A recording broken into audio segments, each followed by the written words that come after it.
This is a download from the BBC. For more information, go to bbc.co.uk/Radio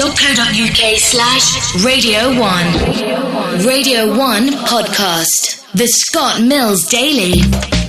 Right, Laura, is this who I think it is? Yeah. Right. Hello?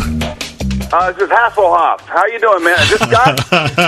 Yes, this is Scott. Hello. Yeah, this is the Hoff. Hey, what's going on with the campaign? This is an awesome thing you guys are doing. How's it going? It's going very well. We kind of wanted to give something back to you, David, after all that you've given us over the years. It's unbelievable. I actually found out about this from one of my nieces or nephews, and I said, "Are you aware that there's a campaign to make you number one in the UK?" And I said, "No." And then first they were talking about looking for freedom, and then hooked on a feeling. I said, "Well, no, they should do Jump in My Car." So it's for Jump in My Car, I hope, right? Yeah, definitely. Has anyone written in? Well, David, let me be honest with you here, right? I've never had such an email response, because what I did was I set it up on my out-of-office reply on my email, so people could email the radio station, and then I would send them the video for Jump in My Car back, right? Right. And I got over 30,000 emails from people, and they're still coming in now. Over 30,000 emails? Uh-huh. Yeah. You have completely ruined his inbox. Yeah. I can't get any normal emails now. They all want the video for the Hoff. Your computer is smoking! It is. Now, when you go back to your nieces, tell them that it's a Radio 1 campaign, okay? Because there are some other radio stations kind of trying to muscle in our campaign at the moment. It's us that started this, all right? Absolutely. Okay. Absolutely. I mean, over the years, you've given us, obviously, Knight Rider, Baywatch, Baywatch Nights, Baywatch Hawaii, Baywatch Hawaiian Wedding, Baywatch in the Hood, Baywatch 3 Return of the Sith. You were in... Baywatch. What we need now is we need Baywatch 3D. Yeah, we need now there is a good idea. I like the idea of Baywatch 3D. Yes, and you can watch it without sound. Can I support that campaign as well? Absolutely. You never needed sound on Baywatch anyway. David, you are the most watched TV star in the world. You were also the man, let's not forget, responsible for unifying East and West Germany and bringing down that Berlin Wall. And without you, I think the Cold War would probably still be on. I framed my little hammer that I took down that wall with. I took a lot of chopping for that. I know. So we just kind of wanted to give something back to you, which is why we thought we'd start this campaign to make you number one in the UK, because you've never released a single here before, have you? I did back in 1993 with the ultimate, the unbelievable, the king of the world, Simon Cowell, and it was a song that I recorded in Brixton, where they have rocks on the beach. Brighton. Brighton, not Brixton. Yeah. No, Brixton, they throw rocks at your head. And I survived Brixton, actually. I went down there one night and I said, we're either going to get our asses kicked or the Hoff walking out of here a hero. And they were quite nice to me in Brixton. But we recorded it in Brighton in 1993. It was called If I Could Only Say Goodbye. And it went to number 45. And then when I left the country, it dropped like an egg from a tall chicken. That ain't going to happen this time round. Good, man. I'm looking forward to it. I mean, the response that I've been getting already is everybody's asking me, when is the song coming out? And have you heard about the campaign? So it's quite obvious that you guys are working it, so I appreciate it. We're working the Radio 1 is working the campaign big for you, Hoff. We sit and watch the video about 3 times a day. Yeah. Yeah, that video it's really funny. If you look closely, you'll see the car's got a right-hand drive. Yeah, I noticed that, because how much of a geek does that make me? But the girls are much prettier than the car anyway. One daughter loves the song very much. My other younger daughter goes, "Dad, you're a pervert making people jump in your car, and those girls are so young." And well, you say that, but it is an important message you're getting across, isn't it? That it's important for girls to get home safely after a night out. Yeah. Absolutely. I was only doing what any knight would do, is try to get a girl home safely. All 3 of them. Yes. Well, that's the Knight Rider, He has to do things in triplets. Who were those girls? Well, one of them's name is Celine, and the other ones I don't remember. Okay. Did you have much creative control over that particular video? Actually, I did. We only had about 24 hours to release, so I said, "Get me a kit car, 3 girls in an alleyway," and that's all we needed. And they did the rest, Did you cop off with any of them, David? Not as of yet. Right. Okay. There's always time. Now, we hear that you're looking for love in the UK at the moment. I mean, is that true? Well, right now I'm kind of looking for the next book signing, and I haven't had time to do much of anything, but it'll come. Yeah, I like the UK girls, yes, okay. Of course. What do you look for in a lady? I'm looking for two things. Either one, someone who's more famous than me. Two, that someone's not seduced by fame. And three, someone who's got a great sense of humor and wants to have a lot of fun. How are you going to find someone more famous than you? I don't know. There's some models out there that are pretty famous, you know. Not as famous as you, though. What usually happens is they like me for a minute, and then all of a sudden the camera comes around, and you all suddenly see their gaze kind of pointing towards the camera, and you go, oh, no, another one bites the dust. Dun, dun, dun. It's okay. You know, right now I'm not looking at all. I'm just being a dad. So what I'll do is do all this promotion, go home, take my kids to school for a week, and make sure I'm there for them. Bam, get back on the plane and release the record. Come back for the click opening. What about Laura? Oh, you mean the one who writes the diary? Yeah, you've heard about Laura's diary, right? Oh, yes, I have. Oh, okay.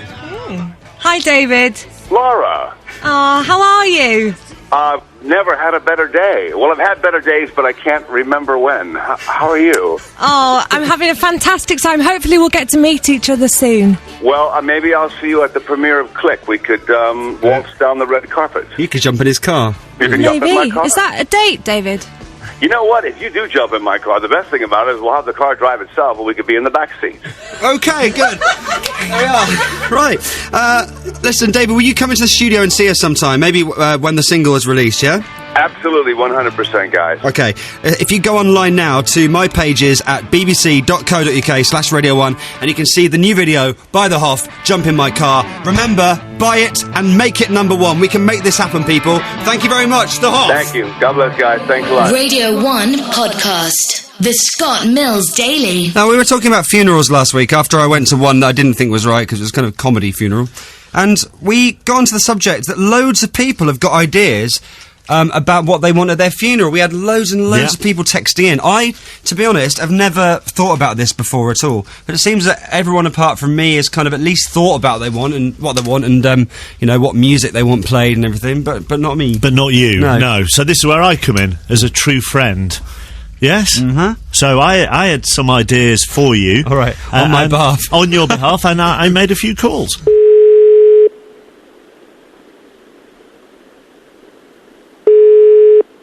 Funeral home. Oh, yeah, I wonder if you could help me. I'm calling about my friend Scott. Your friend who? My friend Scott. Well, he's actually an ex-friend now. I suppose he's no more, ceased to be, shuffled off his mortal coil, you know. I have no idea what you're talking about. I'm sorry. He's passed on. What's Scott's last name? Mills. Okay. And I'm in charge of planning his funeral, and he's left a number of things he would want at his funeral. Okay. Okay. One of the things he wanted was his teeth to be donated to medical science. His teeth? His teeth. They were the newest part of his body. They were really, really white, and they're really expensive. So he didn't actually want them to stay in him. He wanted them to go to a good home.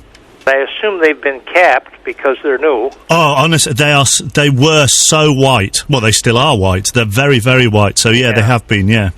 I have the same thing.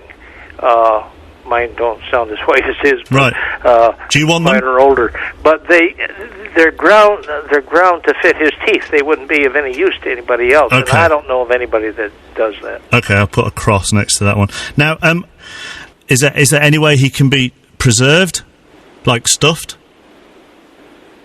Stuffed? Yeah. No. Not to my knowledge. I mean, So he couldn't be stuffed and electrical things fitted so that we could work him? No. Because he kind of liked the idea of still being able to be moved and sort of give a speech at his own funeral afterwards, kind of thing. Maybe, you know, sitting up out the coffin. Sometimes you want funerals to be fun, don't you?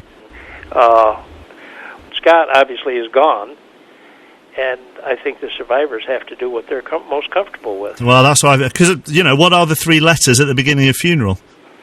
Oh, yeah, they're fun. How old is your friend Scott? He was born in 1966. Oh, wow, it's young. What happened to him? Well, it was tragic. It was a freak sunbed accident. 1 minute he was there, thought he programmed it for 10 minutes. Actually, he'd done it for 100, and he was tanned to death. Oh, that's too bad. Very sad. How he would have wanted to go, though, I know that for a fact. Finally, as regards getting somebody to play at his funeral, a song, would that be possible? Sure. Okay. Do you know Elton John? Yep. Do you have Elton John's number? No. Because Scott's written a version of "Candle in the Wind" about himself, so he would just love the fact if I could get Elton John. Yeah. I don't happen to have a piano or an organ here, but I mean, I can get a portable electric piano. It would mean a lot to him if we could get hold of Elton John. Don't look to me for help. I have no idea who you'd call or where you'd go. But that you can do that as part of an arrangement for me? No. I've never run into it. Even if I told you some of the lyrics that he'd written, it's quite moving. I've got family pulling in, so I'm going to have to leave you, but... It goes, goodbye, treacle. You were the man who made us smile. You helped us on the big drive home, and you made our lives worthwhile. And it seems to me you lived your life like a candle in the wind. You made it only Black Friday, weekdays 4 to 7. But your voice will always be here if we subscribe to your podcast. Your candle faded long before your suntan ever will. It needs a bit of work, and I don't sing it very well, so that's why I want Elton to do it. Has he gone? Radio 1 podcast. The Scott Mills Daily. This is a download from the BBC. For more information, go to bbc.co.uk/Radio 1.